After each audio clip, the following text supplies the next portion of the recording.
I'm with the Kutz brothers from Alton. We're making a dessert fit for a king, baklava. That's right, Marco. We're making baklava today. It's a very rich and sweet pastry found in Greek, Middle Eastern, and Balkan cuisines. It was centuries ago made for royalty only, but today we're going to show you how to make it right in your home. All right, the first thing we're going to do is start out by getting a sheet pan, and we're going to butter the bottom of it. This is just melted butter, 1 pound.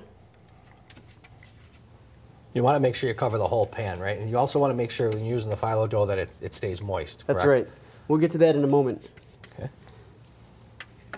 Because I've always wanted to learn how to make this dessert, but I'm not a baker, and this is intriguing to me. The final product looks complicated, but we'll show you an easy way to get it done in your home. After you've buttered the bottom of the pan, we're going to start layering our phyllo dough. Now, phyllo dough is a very thin pastry dough. While you're working with it, it's best to keep it covered with a wet towel so it doesn't dry out. Now we're going to start one by one, just layering it up. Be very careful using this. It tends to tear very easily.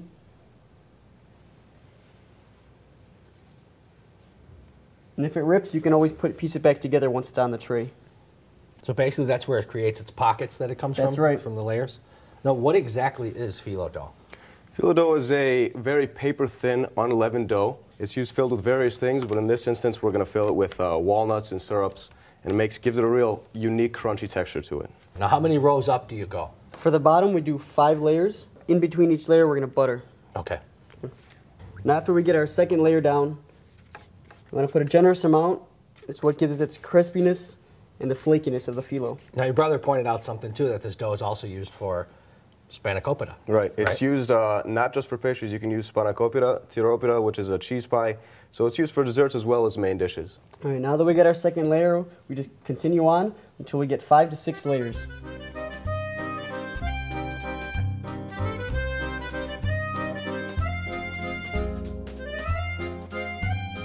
Okay, now we're going to make the filling for the baklava.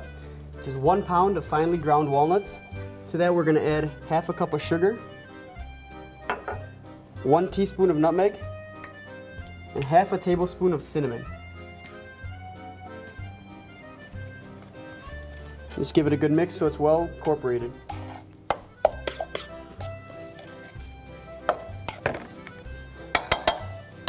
Now once we have our mix ready, we're going to start sprinkling it onto the dough. And you want to go nice and thin because you're going to have about 10 layers of this, so you don't want it to go too thick.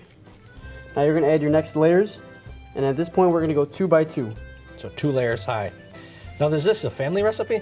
It's not a family recipe, but it is, just like many of our desserts, it's made in the back kitchen by my grandma Maria and her sister.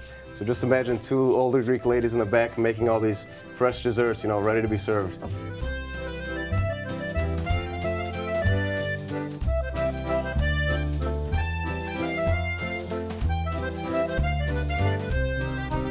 Once you use all the mix, we're going to top it off with our last 4 layers.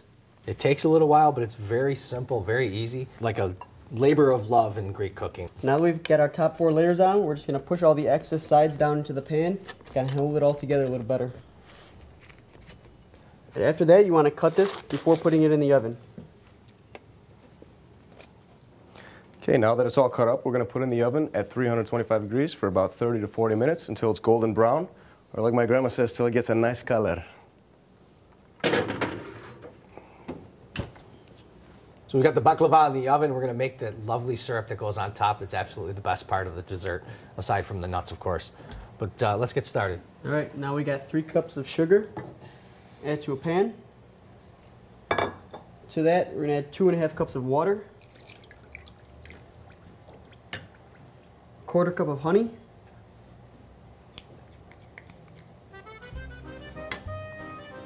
1 teaspoon of vanilla extract.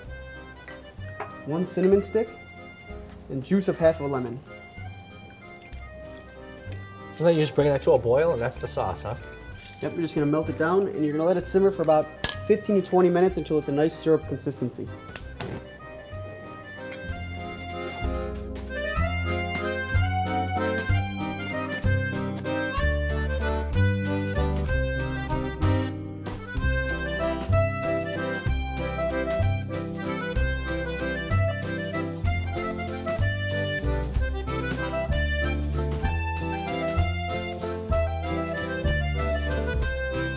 This looks and smells delicious. Holy cow. Give your grandmother a kiss for me, please. This is awesome. Will do. Come on down to Alton's restaurant. We can have some baklava or any of our other homemade desserts. Come dine with me, Western New York.